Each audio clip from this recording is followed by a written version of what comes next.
Come on in my room. Uh, uh, come on in my room. Let's make sure I'm leveled up right, ladies and gentlemen. Let's make sure I'm leveled up right. Come on in my room. Uh, uh, come on in my room. All right. I gotta let the folk them know I'm live at 5. Is it 5 yet? No. I'll let the folks know in a few minutes. Come on in my room. Come on in my room.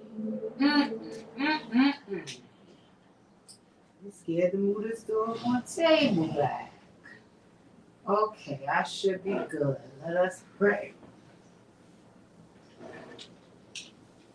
Is this good? Okay, come on in my room. Come on in my room. Hey, ladies and gentlemen, what's going on? Hopefully, I did everything I needed to do. It's live at 5. I gotta let the folks know. Hold on, let me let the folks know. Give me 1 second. I forgot I had to let the people know to come on in my room. Come on in my room. I wonder, is it going to be ghetto today, my building? I think it is. Hold on 1 second, ladies and gentlemen. Let the folks know.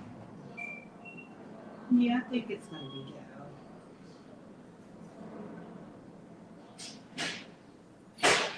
See? I think it's going to be ghetto. Okay, hold on 1 second. Share, copy link. Hello, good people. Hello, mother. Hello, mother. Ooh. Hold on 1 second. Let me put my glasses on because come on in my room.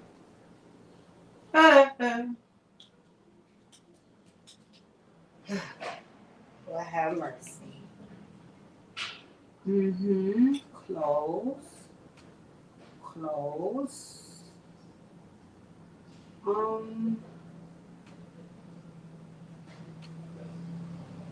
Give folks a few minutes to come on in my room. Come on in my room. Hold on. Wow. You're just gonna slam stuff outside like I'm not here recording? Okay, great.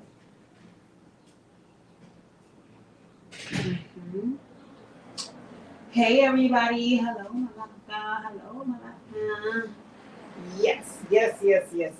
So we need to let folks know we're here because I know folks probably forgot about live at 5 and I don't understand how they could forget because I got mad jumps to pop. So hold on 1 second.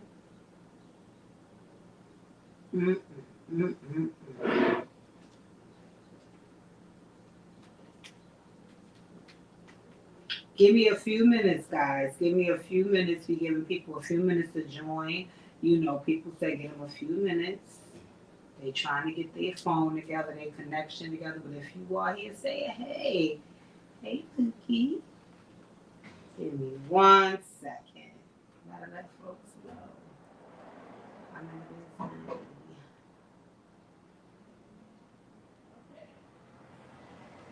What time is it? We are giving folks a few minutes. Hey, Sheena girl.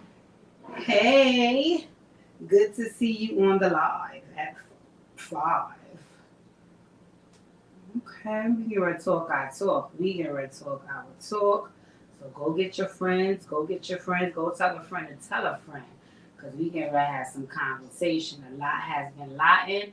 And I need to know what's going on around these parts.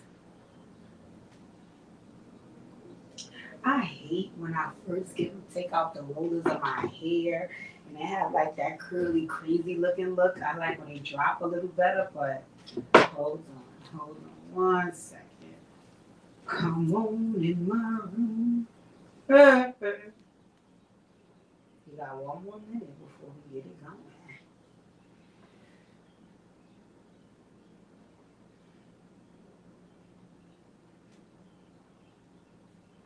Hey, Linda.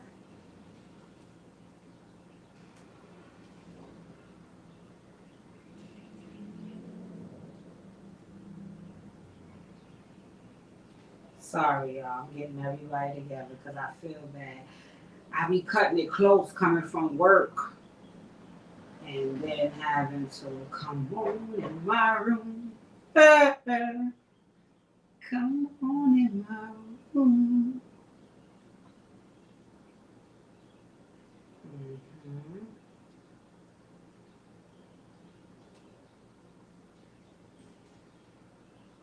Should have been did this. I know, y'all cursing me for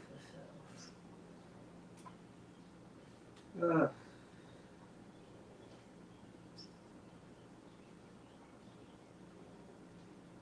I want to talk about Candiace. I want to talk about Candiace and the folks leaving the room. All right, ladies and gentlemen, let's get this show on the road. Let's get this mother freaking show on the mother freaking road. Again.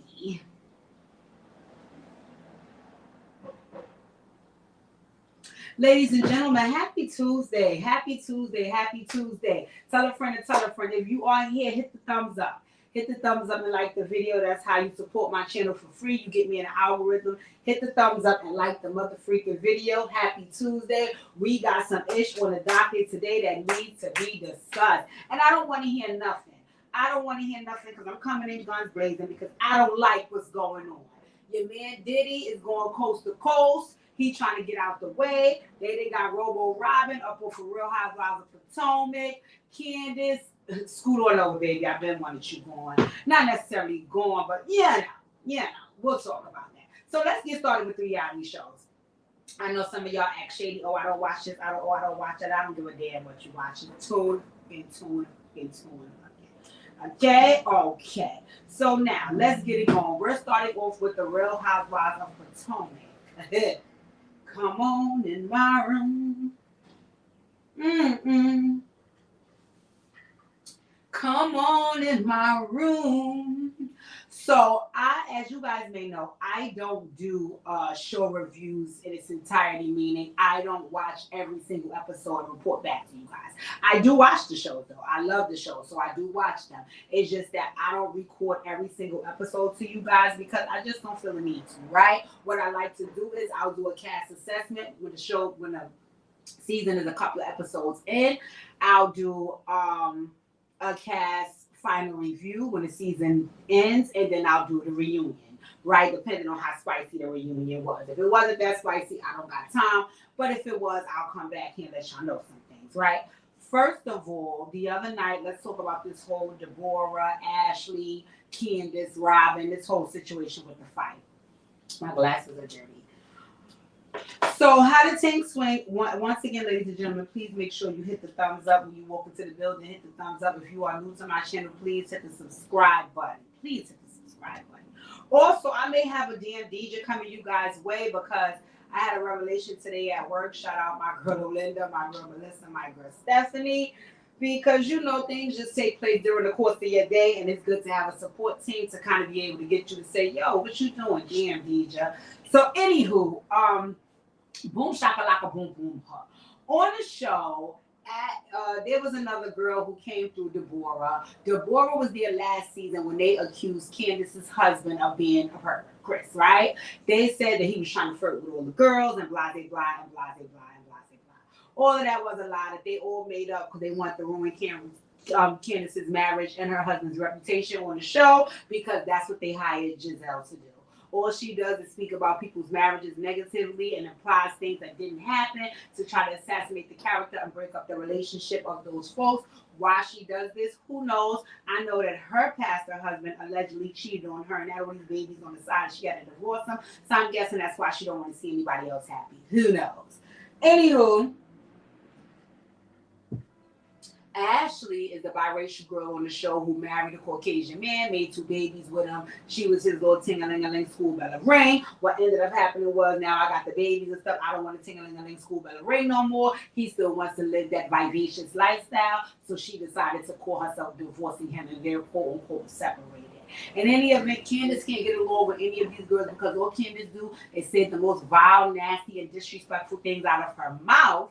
And then when there is a repercussion for those things, Candiace has an issue, right? So the only reason why I'm talking about this is like you guys know, I always like to try to give an example or learn a lesson in when things take place, right? I don't just like to have, conversation that's meaningless. If I'm bringing it to you, that means it's for a reason, right? And the whole reason why I'm talking about this topic is because Candiace said that she was leaving the show and they fired Robyn. Now, the reason why I want to talk about Candiace leaving the show because Candiace leaving the show is a cop-out. Let's just be very clear. Candiace leaving the show is a cop-out, okay? Candiace is not leaving the show because she has so many opportunities and she doesn't want to squander that by stepping outside of her character and being maligned by these girls. Do I think that Candiace is often picked on this show? Also, yes, I do. Yes, I do. I also think that Candiace does an abundance of picking. The only difference with Candiace being picked on and her doing the picking is when she's doing the picking, i.e. Ashley calling her everything under the sun and her confessionals and disrespecting her sometimes to her face. Whenever it's done back to her, she pulls out her crying angle and we're getting this.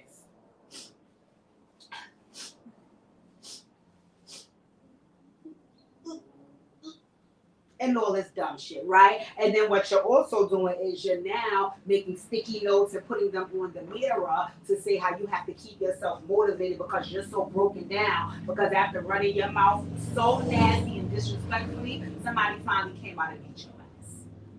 Right? So whenever the picking is being done on her, there's an issue. No, life's not fair. I don't like what's going on. Everybody's picking on me. The bottom line is Candiace is a spoiled brat. Candiace is a spoiled brat. That's the long and the short of it. Candiace is a spoiled brat. What I don't like about her leaving the show is that on the show there was a fight. There was a fight where she had been saying things online about the girl who lied on her husband, right? Calling the girl Muppet Baby or Sesame Street or something like that, right? Okay.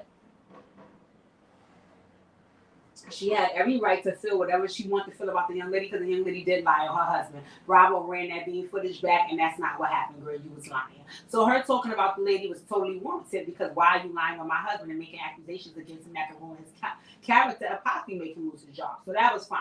What the issue is that when the young lady approached her about the things that she was saying online, she was trying to run from her.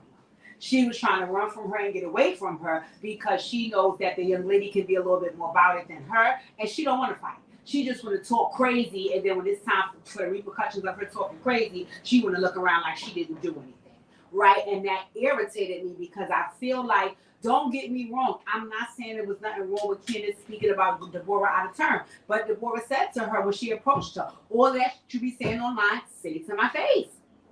Say it to my face. And you started saying, get away from me. I don't talk to the help. Don't stand by me. Don't talk to me. No, but you can clearly continuously talk about me. So because you do so, let me see you say some of that shit to my face. And you were so busy running from the girl because that's what you do. You run your mouth very nasty and very disrespectfully. And then when there's a repercussion behind it, you start to act like you're the victim. And that's the only reason why I'm speaking about this, because really and truly, I wouldn't speak about it. The season was very lackluster and they getting on my nerves. But I don't like the fact that Candiace, and not even not like it because she's leaving the show. I feel like she's not leaving with the lesson. You're kind of scooting out of, you don't want to own up to, yeah, this girl had no right trying to put her hands on me. She's not even on the show, and F her. But at the same token, this is another incident where you was running your fucking mouth and there was a repercussion behind it. And because you don't want to own up to the fact that you may have ignited that fire, you're trying to wiggle on out the room before it burn up. That irritates me about you, Candiace. You're a grown woman. You are a grown woman, but you can often come across like a little kid, like a spoiled brat and a baby. And anytime that you don't get your way or nobody doesn't see your side or, you know, things are not going in your favor, then you turn into that spoiled brat. But then it becomes very mean and nasty and disrespectful. And me personally, I wouldn't mind the mean and the nasty and the disrespectful as long as you can handle the repercussions after you've been that way with someone. And what it looks like happen is every time you pull that stunt and then somebody get with you, you then become a victim like they're getting with you for no reason. Candiace, that's not true. That's not true. Somebody asked, is Candiace leaving or being fired? Well, according to Candy Gal, she's taking what they call a break, right? She's taking what they call a break. I'm going to tell you guys what I think happened with that whole taking a break thing. They have brought up the fact that, number one, I think you were going to be called out by the fans on the fact that you also ignited the fire because you were speaking about the young lady, but now you're afraid to speak about it. Speak about her to her face, right? And they was also going to bring up, like, you always running your mouth, and then you try to act like you're the victim when there's repercussions behind it. So I think that's one. Two, there was also a part where they said she picked up a champagne bottle. So you got to remember when Monique yanked her down and almost scratched her head off and almost made a bald, she talked all about how violence should not be tolerated and that level of violence should never be on this and that and that and that and this. So I think her picking up the champagne bottle would have contradicted everything she said about Monique's behaviors. And once again, I don't want to talk about what I did. So therefore, let me kind of back away from this situation because I am trying to get my R&B career off the ground, and I am in a few movies, and I am trying to, do some other things. I don't want to be looked at as a violent girl because now I'm tossing champagne bottles or about to toss champagne bottles. So she kind of like backed away from it to take what we call a break because she didn't want her other opportunities to fall by the wayside. Another thing that I seen some other YouTubers saying that irritated me so bad about this situation is they said, oh, well, you guys have to keep in mind, Candiace isn't violent, but Candiace is traumatized about what happened with her and Monique. So if somebody is coming towards her as though they want to do something to her, then of course she will respond in that way, which is grabbing a champagne bottle as if she's going to hit the girl. So let me get this straight. Candiace is traumatized because Monique yanked her wig off, but she's not traumatized enough to shut the fuck up and not pop shit so she won't get her wig yanked off? Make it make sense, bro. Make it make sense. I'm sorry, you guys. I'm sorry. I know that Candiace is young, beautiful, black, and intelligent. So we don't want to call her out on her BS. Also, her and Wendy is the two dark-skinned girls on the show, along with Naneka Tuseki. I don't give a fuck about that girl. But, I know we can't say anything about these dark-skinned girls because then we won't want to get thrown into, we might be colorism or, listen, I don't give a damn about none of that. What I will say is this, what I feel about these young ladies, whether they dark-skinned, light-skinned, mixed, or anything else under the sun, I'm going to say about it because it's nothing personal to their race. It's some of their character traits that I'm speaking about. And anyway, what I will say is this. A lot of people do not want to say anything about Candiace because she's up against the Green Eye Bandits, and they feel as though the Green Eye Bandits are practicing colorism against the two dark-skinned women on the show. So we can't talk about the fault that the two dark-skinned women may have because discussing them means that we are colorist against them. Who, bitch, who? Who? In case you guys haven't noticed, I'm dark-skinned. I'm brown-skinned. So this ain't nothing colorist. At the end of the day, Candiace, let me say this to you, mommy, because I'm going to tell you guys something. I had this conversation earlier, and I have it often to remind folks about things, right? When I first started working with the New York City Department of Education, I was 26 years old, right? At 26 years old, I was working with 30-plus-year-old women, right? When I got there, I was very young and very immature.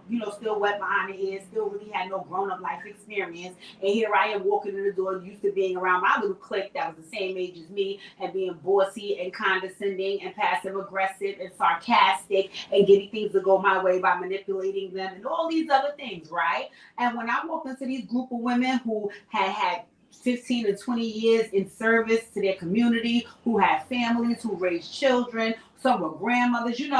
I'm walking into a crowd that's much more experienced than me life-wise and an experience just as women. So now when my 26-year-old is sitting up there talking about I don't like something, I got an attitude about it. They looking at me like, okay, but what next?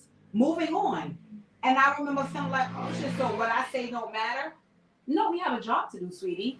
What you says matter in your home. Right here at work, you need to grow up. Grow the fuck up, okay? And I think that's the issue with Candiace. I think a lot of times, you know, she gets a pass because she is very articulate. She is very beautiful. She is very educated. Why do I always feel like hair is on me always because I'm touching my hair, right?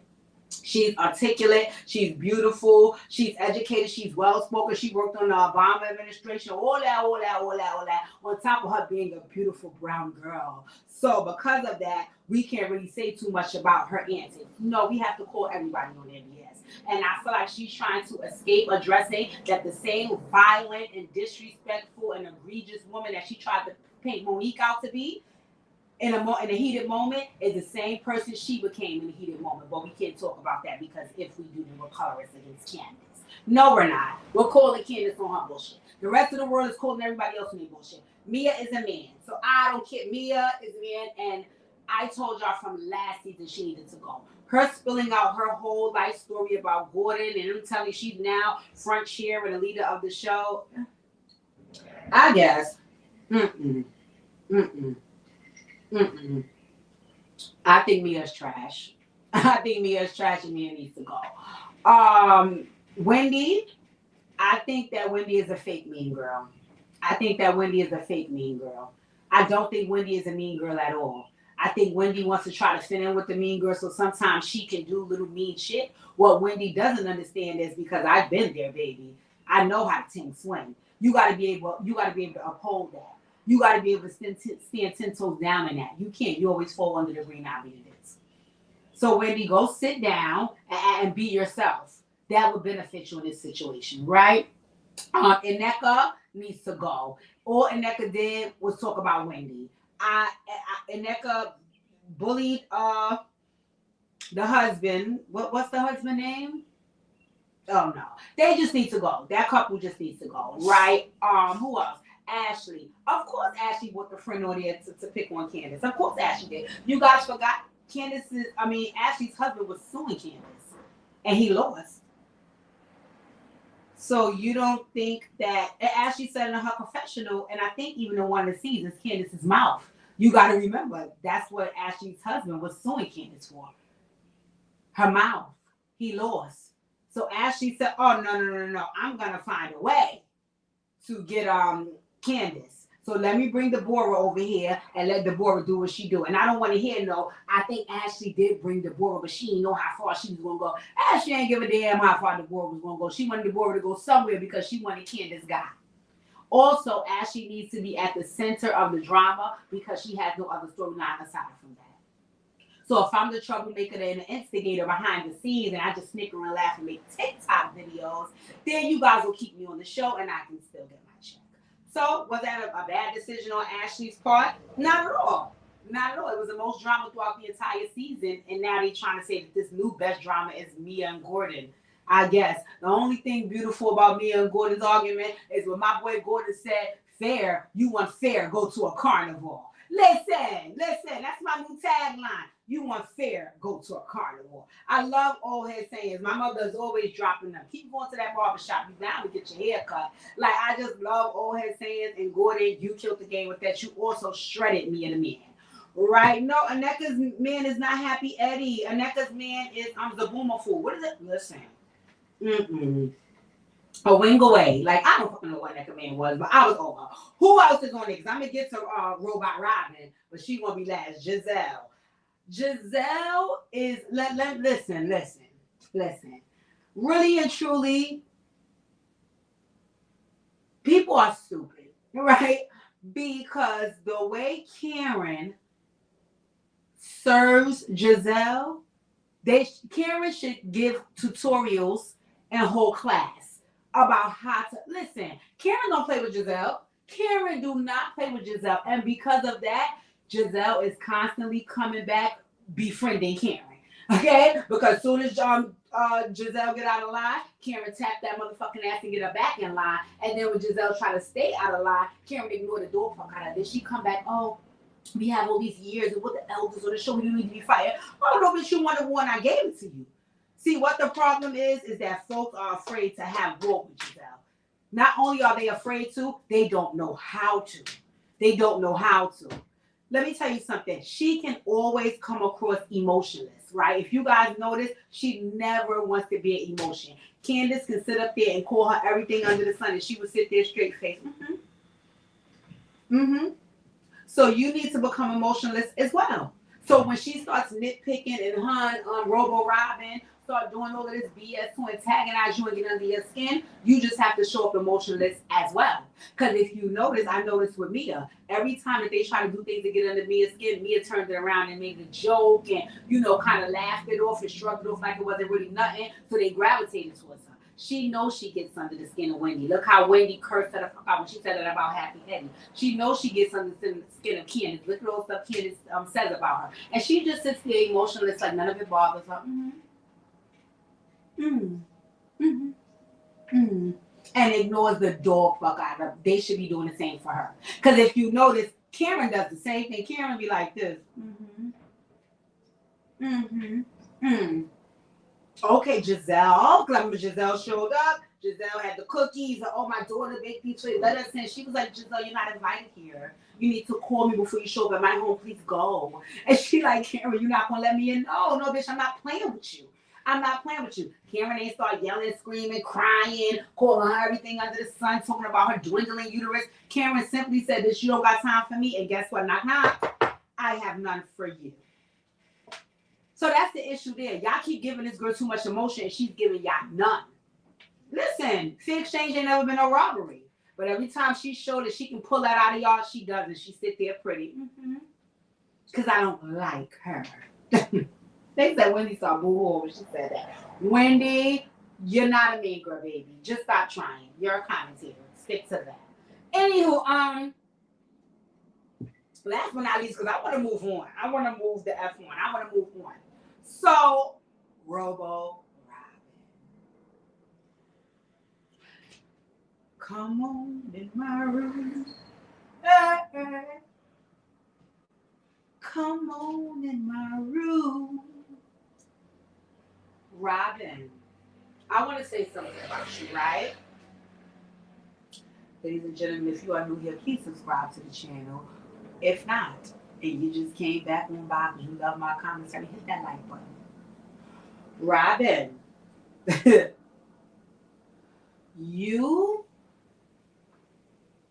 Robyn, the way Juan would have been licking his motherfucking wounds, the way Juan would have told his family I dragged him with my words, Juan would have hated me for dear life.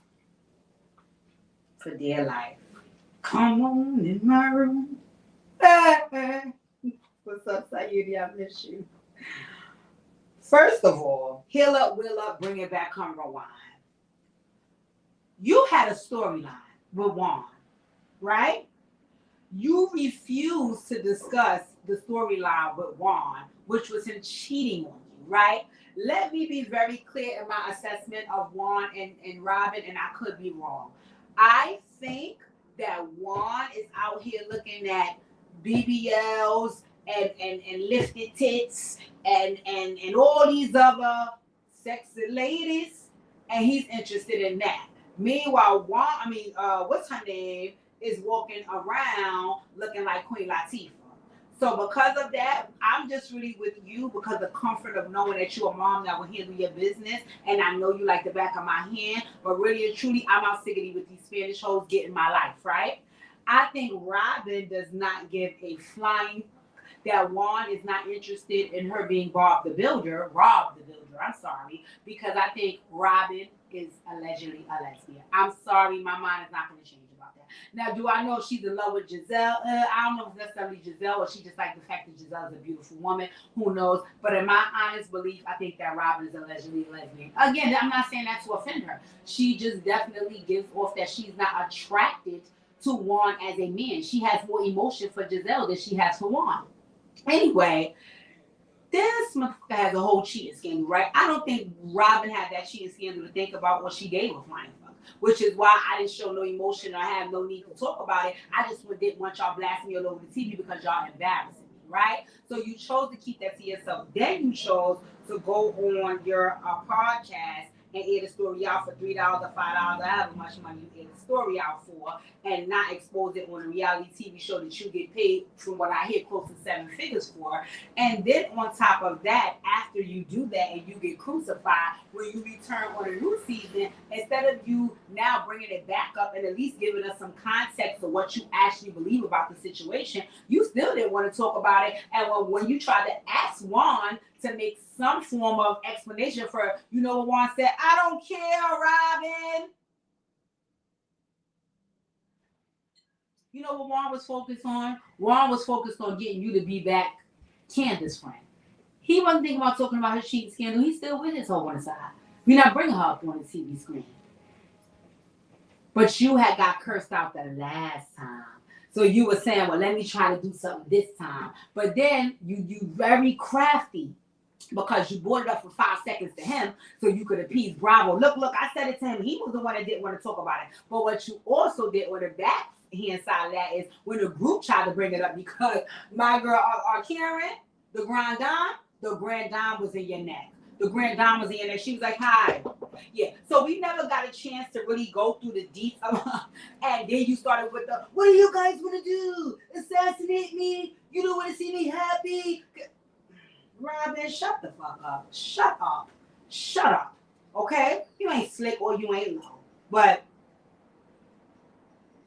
you also got crafty and got married off the camera, because I don't care what nobody said. You and Juan did not remarry. Y'all had a ceremony. Y'all did not remarry. I need to see the paperwork. Send it in. Anywho, Bravo said, we gonna get you, bitch. Bravo, we gonna get you.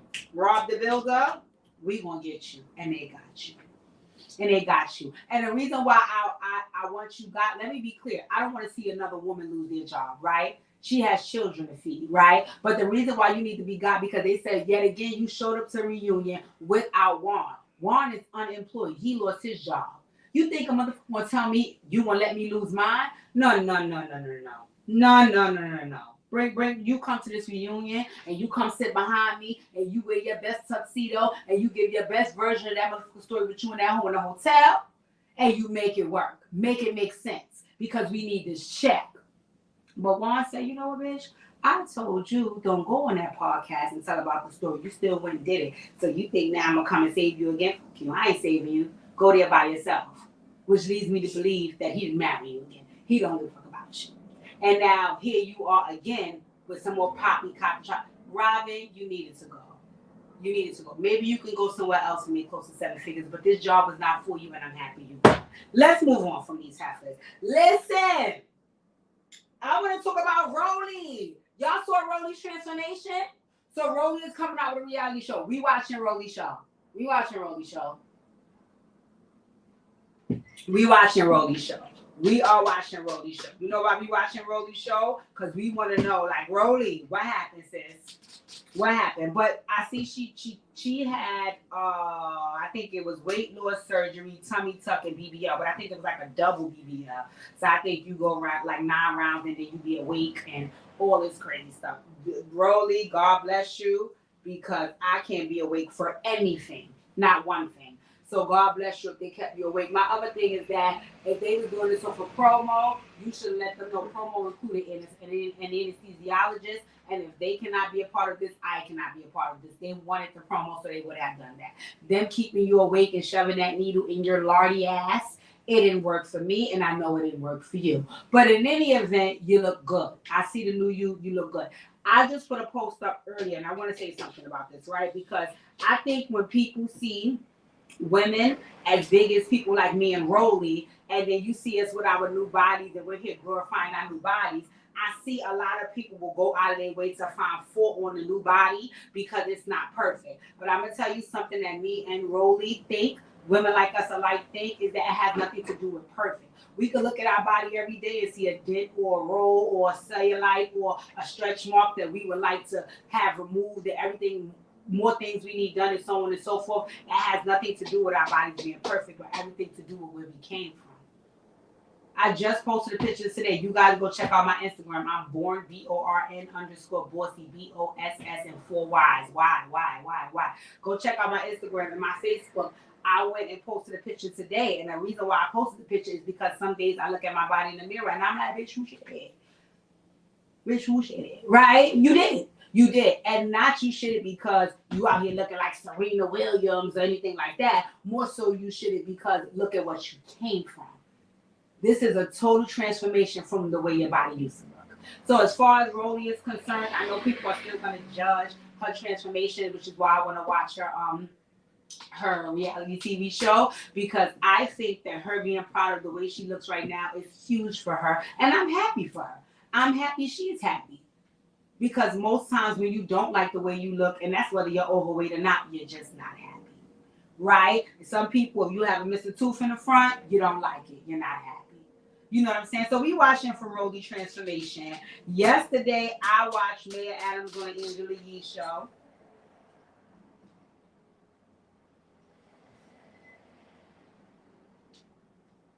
Maya Adams, come on in my room. Hey, hey. Come on in my room. Maya Adams, I understand that Rome wasn't built in a day. Hi, Lily. I understand that Rome wasn't built in a day. So I'm not saying that every change that you make needs to happen overnight, right?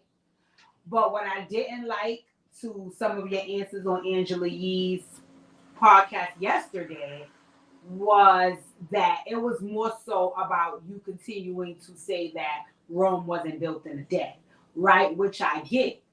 But some things just require remedies. And if you're putting a remedy in place, then you have to be enforcing that goes through. And not saying things like, well, it didn't go through because Rome wasn't built in a day. And that was kind of the long and the short of what I got from the interview. I got that you did have answers to what the public wanted to know, and you were able to address a lot of the things that the public have issue with. Like case in point, one of the things that you address is the trains, public transportation, which I'm on a daily, right? And I got your response. I understood your response, but I wasn't happy with your response. If I'm keeping it real, I was not happy with your response because I felt like it was almost as if, well, you guys have to bear with me. Okay, so somebody else should pull out somebody else should take the furniture. Like, bear with you how? How many murders is it going to take for us to bear with you? Like, I didn't like the response to certain things. So I was just there like, man, Adams, even though I hear you, I get you, and I know you're actually trying, but, man, okay.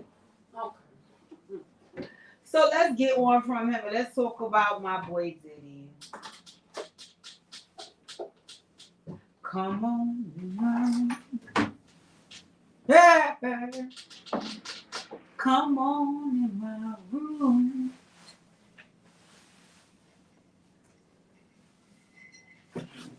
I want to admit something, and if anybody judge me on this live, I swear to Jesus, I'll end it right now. It's crazy. Number one, how Mama knows best. Shout out to Miss P. Because when I was younger, I freaking loved Diddy. I know it's hard to say. I know it's hard to hear. I loved Diddy when I was younger, right? I mean, literally loved him, right? And my mother was so off me for that. And one thing about my mom, she's not a person who gets in your relationship stuff, right? So it wasn't like I was in a relationship with Diddy. Anyway, but I'm just saying, like, she's the type of person that, you know, if you say, she's like, okay, girl, whatever works for you. But whenever I said that, she was like, girl, what? No. He's trash. You know what I'm saying? And it would be like, wow, you think so? Don't do my boy Diddy like that, you know. But my mom always knew from the beginning he was trash. And it's sad, you know, to see that my mom was right. Because I'm going to be honest, I was telling one of my coworkers today, I have the 70-30 feel, right? I feel like 30% is folks inserting themselves and exaggerating certain situations. But 70% of the things I do feel that Diddy did. And I just was having this conversation about the level of the insidious level that folks will go to. You know, I've never been there, right? Like I was explaining, like me and Pookie was talking about like what could have been the reason that Diddy is this way, right? And we talked about him being drunk off of riches and fame, and you know, one of the things we definitely said that's top of the line is that you know maybe power. Maybe you just drunk off the power, right? And I was saying, let's just say I was rich, right? And I had the power to get folks to do what I wanted, right? So I had the power to tell you, yo, shine my shoes, or I had the power, right? My only issue with that is that let's just say I told you to do something real vile, like say I told you to do something like lick something off the floor or something. The moment that I seen the look on your face when I said it, it would like make something in me cringe, like I can't, that's not nice. Like my thing is like all of these carnal things that these people do, whether it's because you're drunk off power, money, fame, whatever, it's like you don't have a conscience or a heart about it. Like something in you doesn't like be like I can't do this. You know what I'm saying? And then I also think about folks who you do it, but then you say, okay, let's just say I'm not saying it's right, but let's just say you're pretty much heartless before you have any children. Now, when you have your children, you don't think differently. Now, when you have your spouse that you want to marry, you don't see things like I don't get how you could be so freaking evil.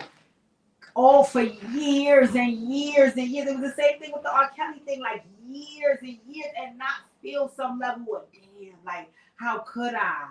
But I guess it's just like no, nobody feels anything, and you do what you want. So let's hear what they said about Diddy before we really get deep into discussion, right? It says the Los Angeles home of Sean Diddy Combs was raided by Homeland Security investigations Monday in connection with the federal sex trafficking case. Authorities said Fox 11 was first on the scene. The federal raid occurred at Combs' $40 million home in LA's lavish Holmby Hills neighborhood and across the coast. HSI also raided, that's Homeland Security, also raised the music mogul's Miami home on Star Island. Okay, so let me be clear. I'm aiming for Star Island. Me and Pookie are aiming for Star Island, right? Beautiful homes. Earlier today, Homeland Security investigations, New York executed law enforcement actions as part of an ongoing investigation with assistance from HSI Los Angeles, HSI Miami, and our local law enforcement partners. We will provide further information as it becomes available, HSI said in a release statement. Sky Fox flew over Combs' home Monday afternoon and showed federal agents investigating his LA home. Fox 11's ground crew at the scene learned the home was registered to Bad Boys Films, a division of Bad Boy Entertainment, along with one of Combs' daughters. At this time, the Department of Homeland Security has not named Diddy as the focus of the investigation. Sky Fox also captured images of a few people coming out of the home who were subsequently detained. Their identity is not known, nor is their connection to the case or their connection to Diddy. Homeland Security expert Cal Kempfer joined Fox 11 during breaking news coverage and said there have been allegations that he had been drugging young women, and the agency is likely looking into the alleged crimes committed in multiple states. Kempfer added some evidence they're looking for included laptops, flash drives, and anything that would connect Combs with the allegations. In addition, he said obtaining a search warrant of this magnitude requires a lengthy process that working with state and local attorneys was likely required. Investigators with Los Angeles Police Department were also at the scene and refused to comment.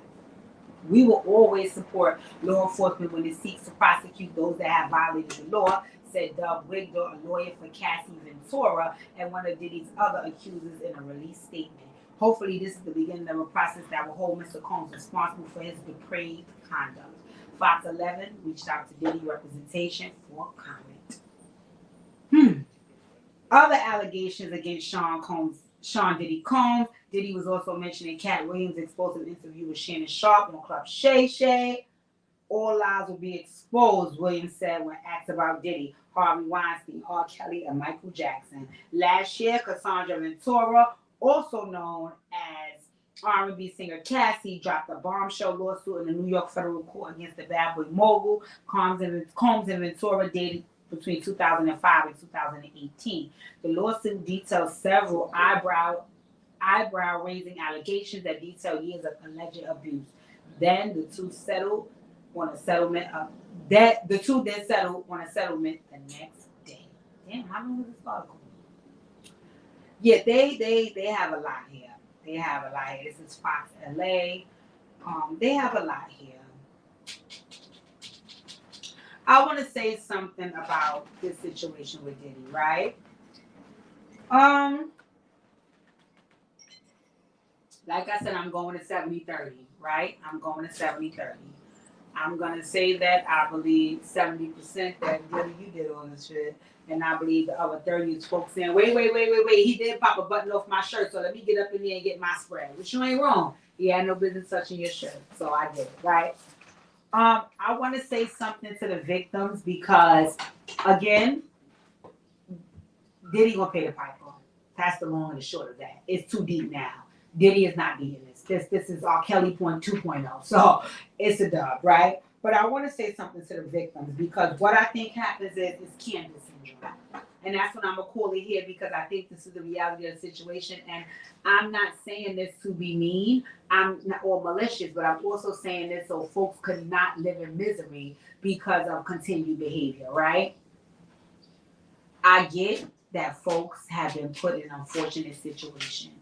Right? I get that 100%, right? But I also want people to understand and be able to stomach when they've also been a willing participant and how they can make sure that never happens again, right?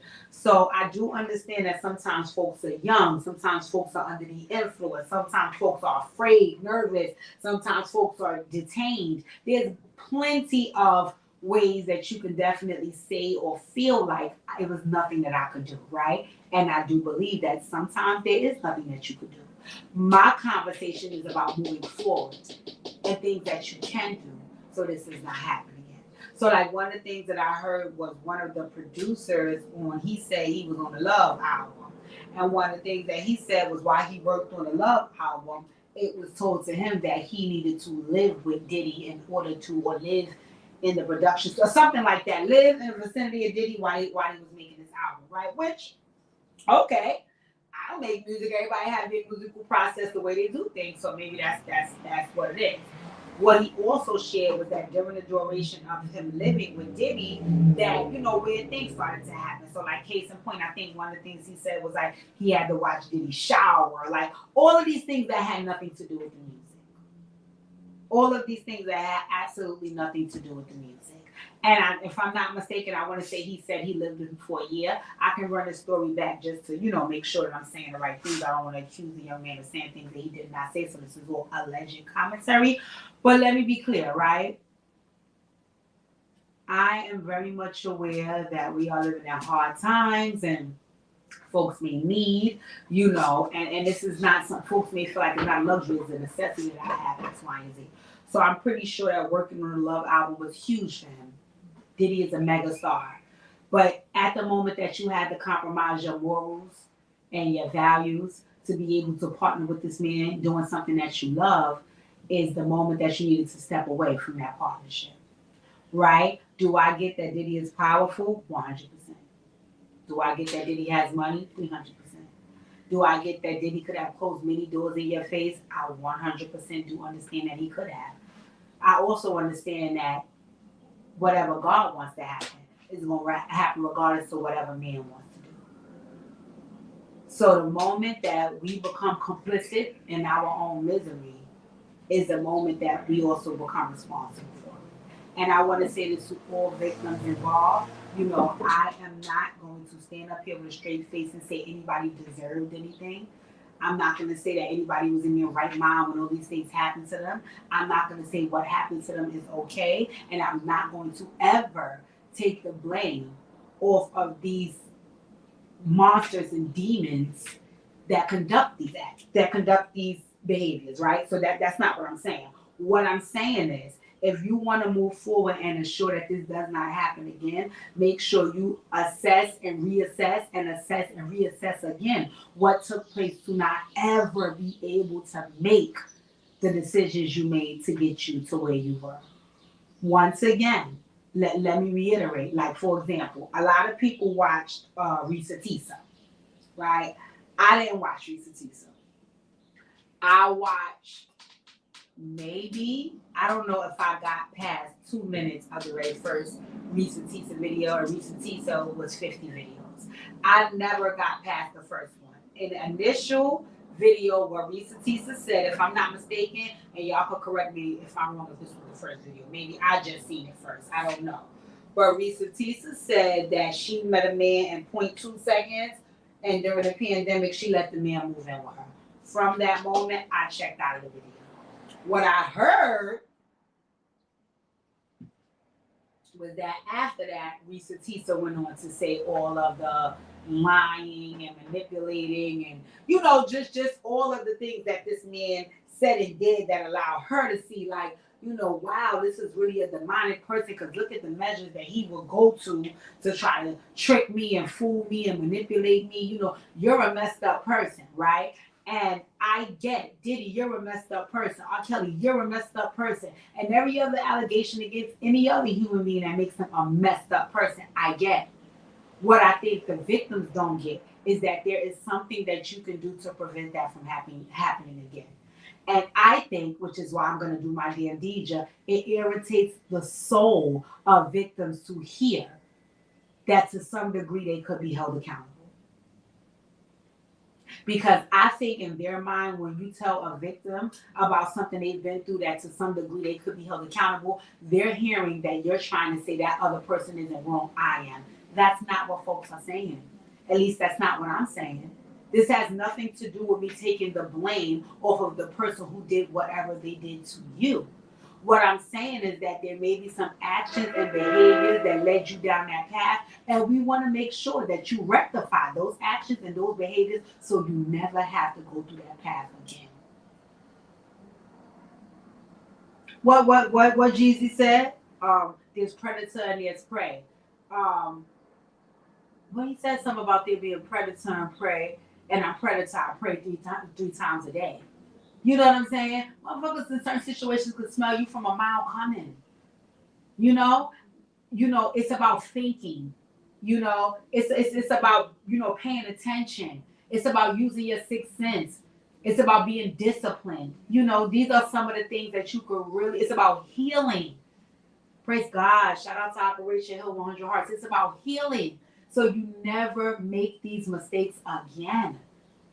And granted, once again, let me say to the victims, because I swear to God, I've had this argument time and time again with a number of people. When folks hear that to some degree in a situation where they were done wrong, that they could be held accountable, in their mind, in my opinion, that translates to you're trying to take the blame off the other person and put it on me. That's not what they're doing. That's not what I'm doing. What I'm doing is saying that there is some actions and behaviors and thoughts that might need to be shifted so you could never be in that predicament again. Can we work on what you need to shift it? Because if not, what ends up happening is, okay, you get to beef with the person who victimized you, you can send them to jail, you do all these things, but because some of your thoughts and actions and behaviors have not changed, then you repeat them and you attract the same type of person. Not the same person, because that other person is gone, but you attract the same type of person. And then you walk around like what? The victim. I met 5 guys that was all the same. Yes, because you're the same. Let me repeat. I met 5 guys that were all the same. Yes, because you're the same. But the moment you decide to pivot and shift and make some changes in who you are, everything around you will shift and change. But if you never make those changes and you're victim Valerie and nobody ever does anything to you, I mean, everybody does everything to you and you just walk in it, that's not the way real life works. That's not the way real life works. And I'm sorry, I know that this is very, very hard for folks to hear, right? This is hard because once again, I'm going to run through this again. And I'm giving y'all a healing heart session right here. So y'all should be hitting my Cash App right now. Y'all should be hitting my Cash App right now. Pookie and Kalila, y'all drop the Cash App in the chat. It's $ Healing Heart 70114. Because this is a healing heart session I'm giving right here. The church said, come on in my room. Hey, hey. Come on in my room. Let me drop that again. Let me drop that again. because I know that went over folks' head, and I know it's irritating some folks' spirit. I know some of y'all probably logged off after y'all heard what I said, but I'm going to run it back again. Okay, here we go. When you are the victim of a set of circumstances, right? Meaning the person has done 99.999% things wrong, right? There is a part of that situation that you could be held liable and accountable for, right? My goal is to have the conversation with you about what you could be held liable and accountable for. But I want to say this to the victim, because this is what ends up happening. When you tell a person who has been through an unfortunate situation that there's a portion of the situation that they could be liable or accountable for, they then get defensive, because in their mind that has translated to them that you're taking the blame and the fault off the person who victimized them. And that's not what I'm doing. That's not what I'm doing. I'm not at all, by any stretch of the imagination, taking the blame off of the person who victimized you. What I am doing is saying there may have been some thoughts, actions, and behaviors that have led up to that interaction or encounter, and because of that, in Operation Heal 100 Hearts, we want you to work on those thoughts, actions, and behaviors so you never have that type of encounter again. If I didn't land a plane, y'all let me know. If I'm not landing the plane, y'all let me know. Because the reality of the situation is, I'm not saying these people are not barbaric, demonic. I've been in situations where it's like, girl, that was totally your fault. But that's also why I came up with Damn DJ. The ghetto. That's also why I came up with Damn DJ. Because Damn DJ allows me to show you that I'm not a victim in any situation. Folks have tried to victimize me, and to some degree I have allowed it. But now I'm taking my power back. We all can do so. So, ladies and gentlemen, I'm in that here because it's been an hour and I didn't talk my ish. I didn't give a healing heart session. It's up in the stuff, right? And I do not want folks feeling like or thinking that I'm trying to pretend, by any stretch of the imagination, that everything that's happening right now is everybody else's fault except for the folks that are making it happen. Not at all. Not at all. Not at all. But I think in order for us to learn and grow, you know, I gave you examples with Candiace, it's certain things that we must do in order to do so. And me, I'm willing to do the learning and the growing and the stretching, because when they have a poem, matter of fact, I'm going to look it up. And it basically said at the end of the poem, you know, you want to have used up all your talents and did everything God asked you to do, you know, so when you arrive in your resting place, you know, you could fly in and say, wow, what a ride, right? And not just land there safely and complacent. Matter of fact, I'm gonna leave y'all with the words, you know, because I think that it's plausible in this situation, right? So hold on 1 second. Let me see if I can find it. Oh, you know what? You guys know what? I won't even leave you with that. I'll leave you with another one that I love so much, right? And I love this one because it's very, very applicable to the work that I do, Operation Heal 100 Hearts. It's called The Dash by Linda Ellis. Hold on, let me turn this on because y'all know I'm blind. Yes, it's called The Dash by Linda Ellis. Come on now. Come on in my room. All right, ladies and gentlemen, look this up if you like it. I read of a man who stood to speak at the funeral of a friend. He referred to the dates on his tombstone from beginning to the end. He noted that first came the date of birth and spoke the following date with tears, but he said what mattered most of all was a dash between the years. For that dash represent all the time that they spent alive on earth, and now only those who love them know what that line is worth. I'm sorry, y'all. They don't let me see it. For what matters not how much we own, the car, the house, the cash. What matters is how we live and how we spent our dash. So think about this long and hard. Are there things you like to change? For you never know how much time is left that can still be rearranged. If we could just slow down enough to consider what's real and true, and always try to understand the way other people hold on. If we consider if we could just slow down enough to consider what's true and real and always try to understand the way other people feel and be less quick to anger and show appreciation more and love the people in our lives like we've never loved before. If we treat each other with respect and more often wear a smile, remembering this special dash might only last a little while. So when your eulogy is being read with your life's actions to rehash, would you be proud of the things they say about how you spent your dash? Right? And like I said, I'm spending my dash, you know, speaking life into folks, healing hearts, flying, as I said up top, and doing what needs to be done, which is the work. I'm also very, very big on helping other folks do work. All right, so live at 5. It's coming to a end. Live at 5 will be at Friday. Like I said, me and Khalil are ironing some things out because that girl is now big bank spend little pay. She ain't got time, big money with her. Y'all can't do nothing about her. You know, so I gotta try to catch up to her. But we going to reconvene this weekend to try to fix live at 5. So you guys, because I know you love having her in the chat on Friday, so she could talk about all the crazy things. We might run baddies.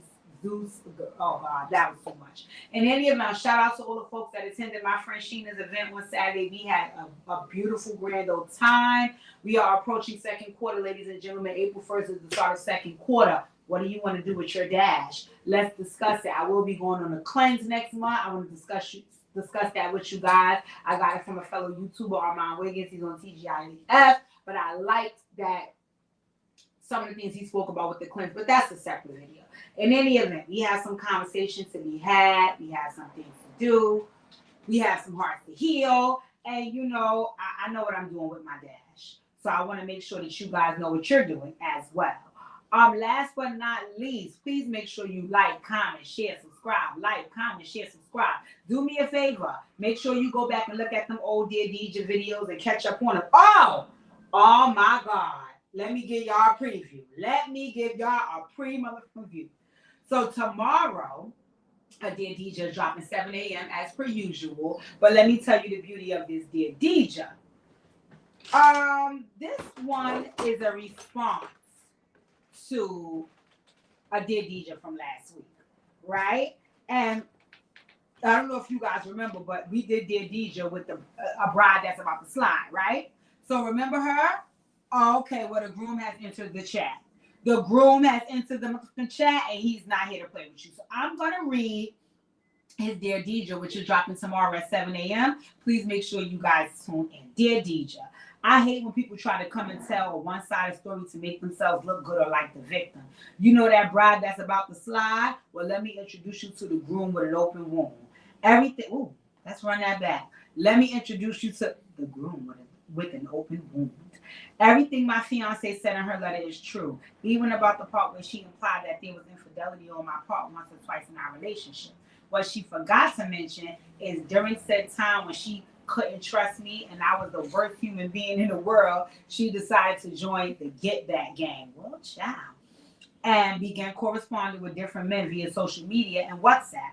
And a little innocent and harmless friendship she's trying to claim she shares with her little brother friends. Bullshit. She was Snapchatting that nigga up and saying, woo, child. But she doesn't know I know all of this. She doesn't know I know all of that. And when she decided to forgive me for my faults and we decided to get back together, I chose not to mention what I knew to her.